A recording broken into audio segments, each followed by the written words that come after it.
Sorry video cut ஆயிடுச்சு. இப்போ என்ன பண்ணணும்னா, இப்போ நமக்கு எந்த இடத்துல வந்துட்டு 2 ரேஷியோ சேமா இருக்கு?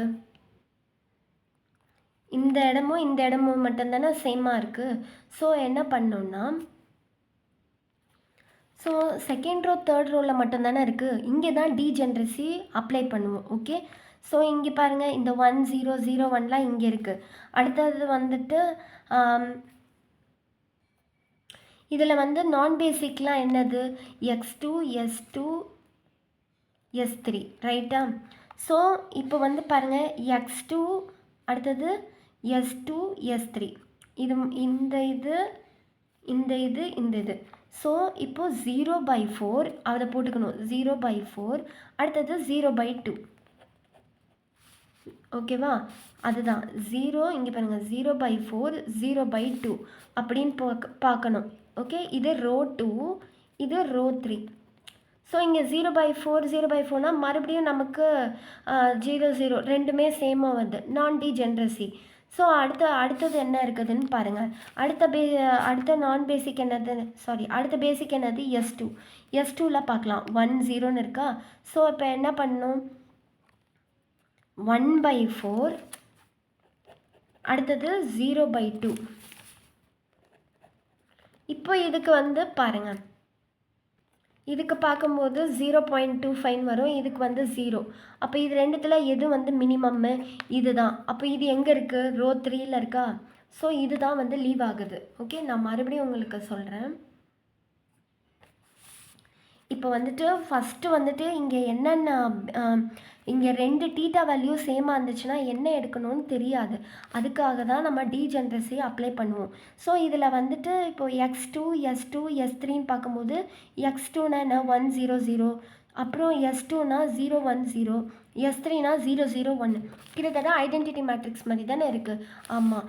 இப்போது இந்த ரோ 2க்கும் ரோ 3க்கு மட்டும்தான் நம்ம பார்க்கணும் எது வருதுன்னு. ஸோ இந்த மேலே இருக்கிறத நீங்கள் விட்டுருங்க.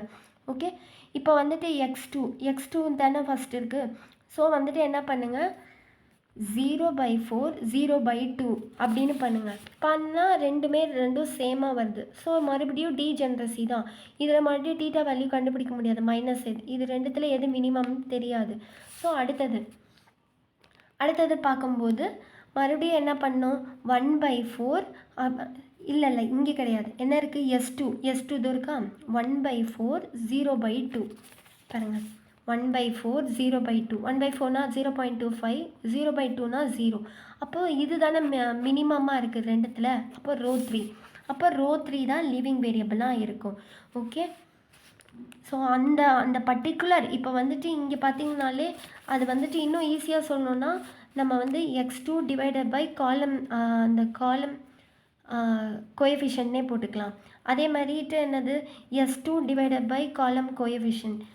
இதுவும் சாட்டிஸ்ஃபை ஆகலைன்னா தான் அடுத்து s3 டிவைடட் பை காலம் கோஎஃபிஷியன்ட். ஸோ x2 காலம் என்னது? 0/4 0/2. அப்போ நமக்கு வரல.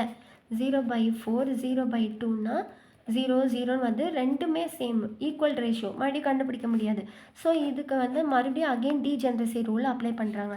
அடுத்தது நான் பேசிக்னா s2ல என்னது? 1 0 இருக்கா. ஸோ 1/4 0/2 அப்படின்னு போடும்போது இது 0.25, இது வந்து 0.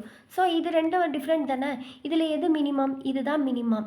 அப்போ இது எங்கே கிடச்சிது? ரோ 3. ஸோ அதுதான் லீவிங் வேரியபிள். ஸோ இதுதான் வந்து இது எதுக்குன்னா, 2 தீட்டா வேல்யூ சேமாக இருந்துச்சுன்னா டை ஆகிடும். அப்போ வந்துட்டு எதை வந்து வெளியே லீவிங் வேரியபிளாக எடுக்கணும்னா, அப்போ தான் இந்த டீஜெனரசி ரூலை வந்துட்டு அப்ளை பண்ணணும். ஸோ மற்றபடி அதான் லீவிங் வேரியபிள் தெரிஞ்சிடுச்சுல்ல.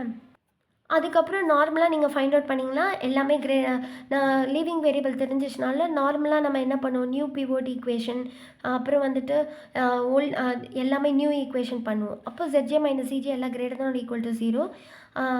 அப்போ வந்துட்டு அதோட வேல்யூஸ்லாம் சப்ஸ்டியூட் பண்ணி கண்டுபிடிச்சிடலாம். அவ்வளோதான். டீஜெனரசினாலே தீட்டா வேல்யூ ரெண்டும் சேமாக இருந்தால் எதை செலக்ட் பண்ணுறதுன்றதுக்காக தான் டீஜெனரசி. அவ்வளோதான். தேங்க்யூ.